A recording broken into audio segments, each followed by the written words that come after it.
আচ্ছা, তৃতীয় বিশ্বযুদ্ধ কি ইন্টারনেটে হবে?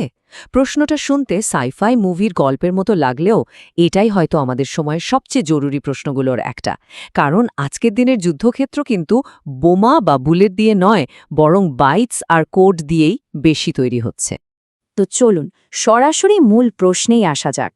একবার ভাবুন তো, আমাদের বিদ্যুৎ, ব্যাংকিং, যোগাযোগ ব্যবস্থা মানে লিটারালি সবকিছুই যখন ইন্টারনেটের একটা অদৃশ্য সুতো দিয়ে বাঁধা, তখন এই ডিজিটাল যুদ্ধক্ষেত্রের ধারণাটা আর কল্পনা থাকে না, বরং একটা কঠিন বাস্তব হয়ে দাঁড়ায়।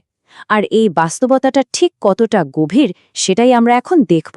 সাইবার যুদ্ধ নিয়ে আমাদের মাথায় যে ছবিটা ভাসে তা হলো হলিউড সিনেমার মতো, একটা লাল বোতাম কেউ চাপ দিল আর সাথে সাথে গোটা বিশ্বের স্ক্রিন অন্ধকার হয়ে গেল। কিন্তু আসল খেলাটা তার চেয়েও অনেক বেশি সূক্ষ্ম আর জটিল। এটা কোনো একদিনের ঘটনা নয়, বরং একটা লাগাতার চলা গ্রে জোন বা ধূসর অঞ্চলের লড়াই, যা আমাদের চোখের আড়ালেই ঘটে চলেছে। এই পুরো বিষয়টাকে সহজে বুঝতে চলুন আমরা 5টা ধাপে এগিয়ে যাই। আমরা দেখব ভবিষ্যতের যুদ্ধক্ষেত্র কেমন, ডিজিটাল অস্ত্রশস্ত্র কি, এই যুদ্ধের নতুন নিয়মগুলো কি, এর পেছনের খেলোয়াড় কারা, আর সবশেষে আগামী দিনের লড়াই কোন দিকে এগোচ্ছে। তো আমাদের প্রথম পর্ব, ভবিষ্যতের যুদ্ধক্ষেত্র। এতদিন আমরা স্থল, সমুদ্র, আকাশ আর মহাকাশকে যুদ্ধের ক্ষেত্র হিসেবে জানতাম, কিন্তু এখন এর সাথে আনুষ্ঠানিকভাবে পঞ্চম একটা ক্ষেত্র যোগ হয়েছে, আর সেটা হলো সাইবার স্পেস। সহজ করে বললে সাইবার স্পেস জিনিসটা কি? এটা হলো আমাদের চারপাশের ইন্টারনেট, টেলিকম নেটওয়ার্ক আর কম্পিউটার সিস্টেমের এক বিশাল অদৃশ্য জাল। আমাদের এই আধুনিক, সবসময় কানেক্টেড জীবনই আসলে এই নতুন কৌশলগত যুদ্ধক্ষেত্রটা তৈরি করেছে। এই যে দেখুন, পাওয়ার গ্রেড, ব্যাংক, পানি সরবরাহ, যোগাযোগ, এই সব কিছুকে বলা যায় আমাদের আধুনিক সভ্যতার নার্ভাস সিস্টেম। আর এই নির্ভরতাই কিন্তু আমাদের সবচেয়ে বড় দুর্বলতা। একবার শুধু ভাবুন, কোনো একদিন সকালে ঘুম থেকে উঠে দেখলেন এর কোনোটাই কাজ করছে না। এই নির্ভরশীলতাই আসলে আক্রমণের জন্য দরজাটা খুলে দেয়। এবার আসি দ্বিতীয় পর্বে, ডিজিটাল অস্ত্রশস্ত্র। এখানে আমরা দেখব কিভাবে স্রেফ কয়েক লাইনের কোড ভার্চুয়াল জগৎ পার করে বাস্তব জগতে রীতিমতো সত্যিকারের ধ্বংসযজ্ঞ ঘটাতে পারে।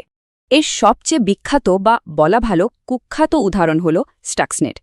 একে বলা যেতে পারে ইতিহাসের প্রথম ডিজিটাল মিসাইল, কারণ এটাই প্রথম পরিচিত ম্যালওয়্যার যেটা ডিজিটাল কমান্ড দিয়ে বাস্তব জগতের যন্ত্রপাতি ভেঙে ফেলতে পেরেছিল। স্টাক্সনেট কিন্তু কোনো সাধারণ সাইবার অ্যাটাক ছিল না, এটা ছিল অপারেশন অলিম্পিক গেমস নামে একটা দীর্ঘমেয়াদী আর ভীষণ নিখুঁত পরিকল্পনা। 2006 সালে এর কাজ শুরু হয়, 2009-এ এটা ইরানের নাতানজ পারমাণবিক কেন্দ্রে পৌঁছায়, আর 2010-এ যখন একে খুঁজে পাওয়া যায় ততক্ষণে যা ক্ষতি করার তা হয়ে গেছে। ফল, ইরানের পারমাণবিক কর্মসূচি কয়েক বছরের জন্য পিছিয়ে যায়। ক্ষতিটা ঠিক কতটা হয়েছিল? প্রায় 1000টা সেন্ট্রিফিউজ, যেগুলো ইউরেনিয়াম সমৃদ্ধ করার মতো জটিল আর সংবেদনশীল কাজ করে, সেগুলো একটা ম্যালওয়্যারের কারণে নিজেরাই নিজেদের ধ্বংস করে দেয়। এই সংখ্যাটায় প্রমাণ করে কোড এখন আর শুধু তথ্য চুরি করে না, ইস্পাতও ভাঙতে পারে। স্ট্যাক্সনেট ছিল একটা সামরিক লক্ষ্যের ওপর আঘাত, কিন্তু খেলাটা আরও ভয়ঙ্কর হয়ে যায় যখন আক্রমণের লক্ষ্যবস্তু হয় সাধারণ মানুষ। 2015 সালে ইউক্রেনের পাওয়ার গ্রিড আক্রমণের ঘটনাটি ছিল সেই বদলের এক জ্বলজ্জন্ত প্রমাণ।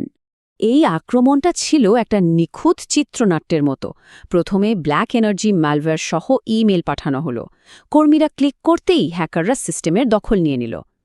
এরপর দূর থেকে একে একে সার্কিট ব্রেকার বন্ধ করে দিয়ে বিশাল একটা এলাকা অন্ধকারে ডুবিয়ে দিল। কিন্তু এখানেই শেষ নয়। একই সময়ে হাজার হাজার অটোমেটেড ফোন কল দিয়ে হেল্পলাইন জ্যাম করে দেয়া হলো, যাতে বিপর্যস্ত মানুষ সাহায্য চাইতে না পারে। এটা ছিল এক পরিকল্পিত বিশৃঙ্খলা। এই ধরনের আক্রমণগুলো আমাদের ইনফরমেশন ওয়ারফেয়ার বা তথ্যযুদ্ধের এক নতুন ধারণার সঙ্গে পরিচয় করিয়ে দেয়। এর লক্ষ্য শুধু বিদ্যুৎ বন্ধ করা নয়, বরং সমাজের ভেতরের আস্থা আর বিশ্বাসটাকেই ভেঙে দেওয়া। কারণ একটা দেশকে ভেতর থেকে দুর্বল করে দেওয়ার এটাই সবচেয়ে কার্যকর উপায়। তো আমরা এখন তৃতীয় পর্বে, যুদ্ধের নতুন নিয়ম। চলুন দেখি ডিজিটাল সংঘাত কেন প্রচলিত যুদ্ধ থেকে একদম আলাদা, আর এর নিয়মগুলোই বা কেন এত অদ্ভুত। ডিজিটাল যুদ্ধের সবচেয়ে বড় চ্যালেঞ্জ হল এই অ্যাট্রিবিউশন প্রবলেম। মানে আক্রমণটা কে বা কোথা থেকে করেছে তা নিশ্চিতভাবে প্রমাণ করা প্রায় অসম্ভব। আর এই সুযোগে আক্রমণকারী দেশগুলো খুব সহজেই দায় অস্বীকার করতে পারে, যাকে বলে প্লজিবল ডিনায়াবিলিটি বা বিশ্বাসযোগ্য অস্বীকৃতি। আরেকটা গুরুত্বপূর্ণ ধারণা হল অপ্রতিসম যুদ্ধ বা অ্যাসিমেট্রিক ওয়ারফেয়ার। সাইবার স্পেসে একটা ছোট দেশ বা একটা হ্যাকার গ্রুপও খুব কম খরচে একটা সুপার পাওয়ারকে বড় ধরনের ধাক্কা দিতে পারে, কারণ এখানে মিসাইলের চেয়ে একটা কিবোর্ডও বেশি শক্তিশালী হয়ে উঠতে পারে। এই স্লাইডটা দেখুন, প্রথাগত আর সাইবার যুদ্ধের পার্থক্যটা একেবারে চোখে আঙুল দিয়ে দেখিয়ে দেয়। একদিকে আছে প্রথাগত যুদ্ধ, যার খরচ বিপুল, হামলাকারী কে তা স্পষ্ট, আর জেনেভা কনভেনশনের মতো প্রতিষ্ঠিত নিয়ম আছে।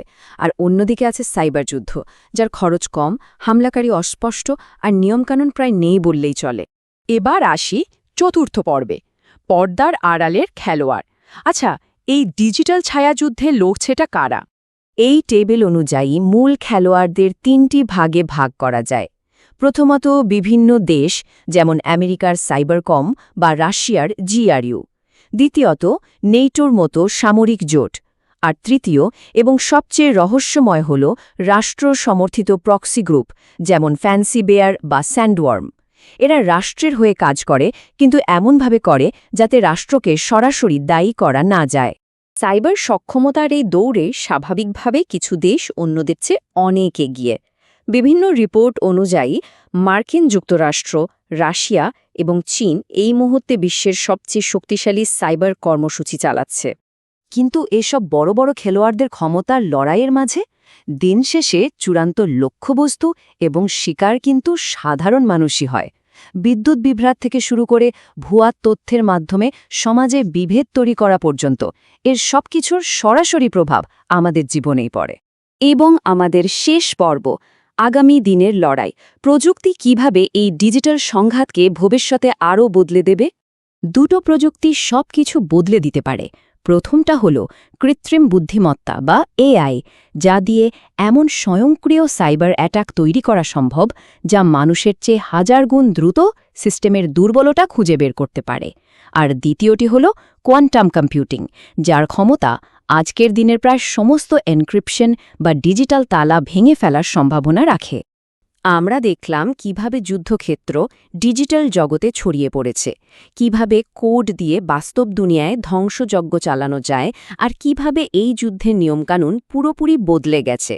সামনে আসছে এআই আর কোয়ান্টাম কম্পিউটিংয়ের যুগ, যা এই লড়াইকে আরও অনিশ্চিত করে তুলবে। এই সব কিছু জানার পর একটা চূড়ান্ত প্রশ্ন এসেই যায়, এই ডিজিটাল যুগে যেখানে সংঘাত প্রায় অদৃশ্য আর অবিরাম, সেখানে যুদ্ধ আর শান্তির আসল সীমানাটা ঠিক কোথায়? এই প্রশ্নটার উত্তর হয়তো আমাদের সবাইকে মিলেই খুঁজতে হবে।